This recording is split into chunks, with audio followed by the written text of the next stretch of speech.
What do you think is the key to achieving our goals, our success? Some people suggest things like hard work, focus, persistence. But research shows these are all byproducts of something else, something much more powerful that we can all develop. It is this very special something that really is critical to success, and is what I'm here to discuss with you today. Someone who has achieved great success is Josh Waitzkin, a chess international master and the subject of the movie Searching for Bobby Fischer. Nobody has won all the national chess championships that Josh has. But even more impressive, when he turned 21, he took on the challenge of mastering something completely new and very different from chess: martial arts.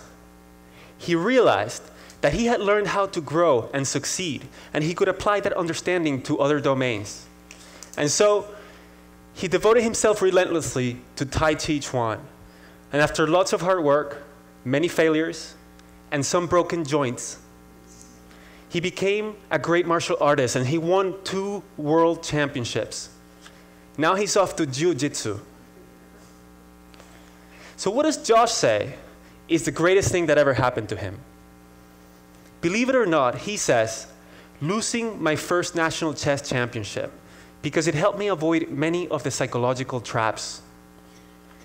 The key trap that Josh avoided was believing that he was special, that he was smarter than other people, and that he didn't have to work hard. He could have thought of himself as a prodigy, but he doesn't think that he has extraordinary intelligence. He says, the moment we believe that success is determined by an ingrained level of ability, we will be brittle in the face of adversity.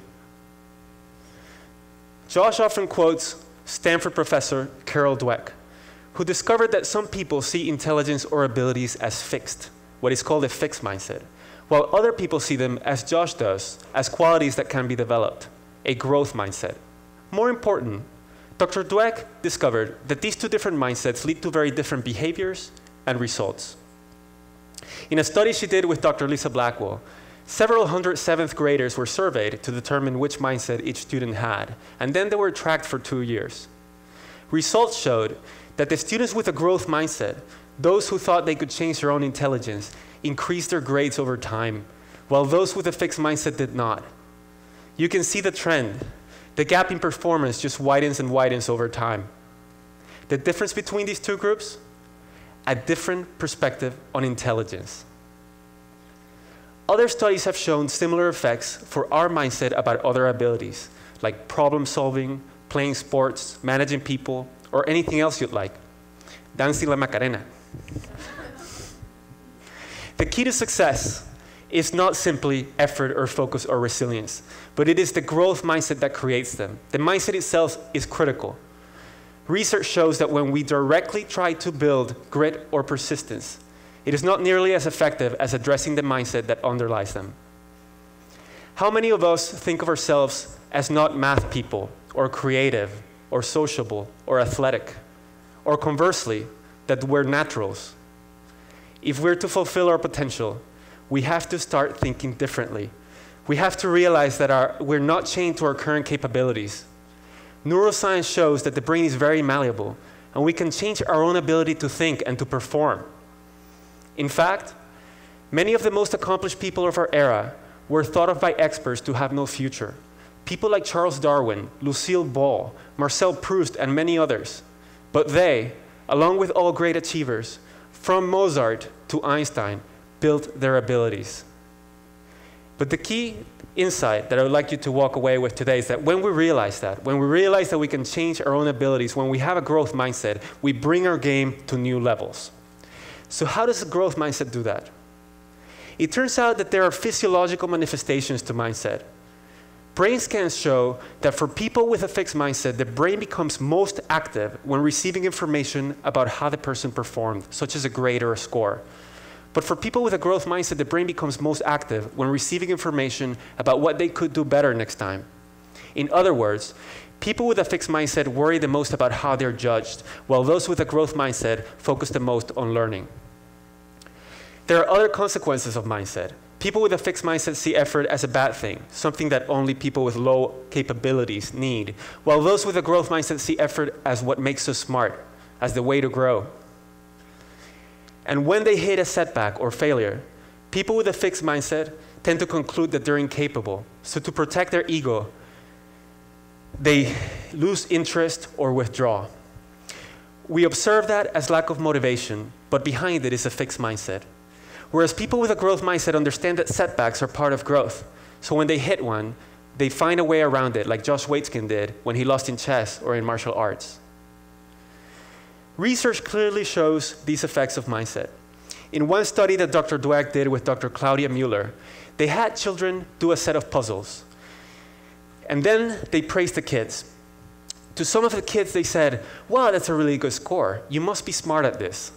That's fixed mindset praise because it portrays intelligence or abilities as a fixed quality. To other kids, they said, wow, that's a really good score. You must have tried really hard. That's growth mindset praise because it focuses on the process. Then they asked the kids, okay, what kind of puzzle would you like to do next? An easy one or a hard one? The majority of the kids who received the fixed mindset praise chose to do the easy puzzle, while the great majority of those who received the growth mindset praise chose to challenge themselves. Then the researchers gave a hard puzzle to all of the kids because they were interested in seeing what confronting difficulty would do to their performance. Look at what happened when the kids later went back to the set of easier problems that they started with. The kids who received the fixed mindset praise did significantly worse than they had originally, while those who received the growth mindset praise did better. And to top it off, at the very end, kids were asked to report their scores. And the kids who received the fixed mindset praise lied about their scores over 3 times more often than those who received the growth mindset praise. They did not have another way to cope with their failure. The difference between these two groups? One short little sentence. How often do we praise kids for being smart or for being great at something? We've been told that this will raise their self-esteem, but instead, it puts them in a fixed mindset. They become afraid of challenges and they lose confidence when things get hard. As Josh Waitzkin says, it is incredibly important for parents to make their feedback process related, as opposed to praising or criticizing talent. If we win because we're a winner, then when we lose, it must make us a loser. These studies show not only the mechanisms by which mindset affects performance, but they also show something else that's very important. They show that we can change mindsets. And that's important because most of us have fixed mindsets about something. Another study that showed that we can change mindsets is one in which Dweck and Blackwell did a workshop with 7th graders to instill a growth mindset in them. As a result of the workshop, the students gained more interest in learning and they worked harder. And as a result of that, their grades improved. Other studies have shown that when we teach a growth mindset, not only does it improve achievement for students as a whole, but it also narrows the achievement gap because the effects are most pronounced for the students who face negative stereotypes, such as minority students and girls in math. I've spoken mostly about children, but mindset affects all of us. In our workplaces, managers with fixed mindsets don't welcome feedback as much, and they don't mentor employees as much. And employees with growth mindsets about specific skills like negotiations become far better at those skills than people with fixed views. Mindsets can even help us solve big social issues. A recent study showed that when we expose Israelis and Palestinians to the idea that groups can change, they increase their attitudes toward one another, they improve them, and they enhance their willingness to compromise and to work for peace. We also see the effects of mindsets on relationships, sports, health. How is it possible that as a society, we're not asking schools to develop a growth mindset in children? Our myopic efforts to teach them facts, concepts, and even critical thinking skills is likely to fail if we don't also deliberately teach them the essential beliefs that will allow them to succeed, not only in school, but also beyond. There's a lot that we can do to change mindsets, but here are 3 things that any of us can do to instill a growth mindset in ourselves and in those around us. First, recognize that the growth mindset is not only beneficial, but it's also supported by science. Neuroscience shows that the brain changes and becomes more capable when we work hard to improve ourselves. Second, Learn and teach others about how to develop our abilities. Learn about deliberate practice and what makes for effective effort. When we understand how to develop our abilities, we strengthen our conviction that we're in charge of them.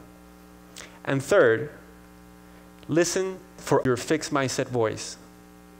And when you hear it, talk back with a growth mindset voice. If you hear, I can't do it, add, yet. My request to you today is that you share this knowledge about the growth mindset with your family, friends, and schools, so that all of us can go and fulfill our potential. Thank you.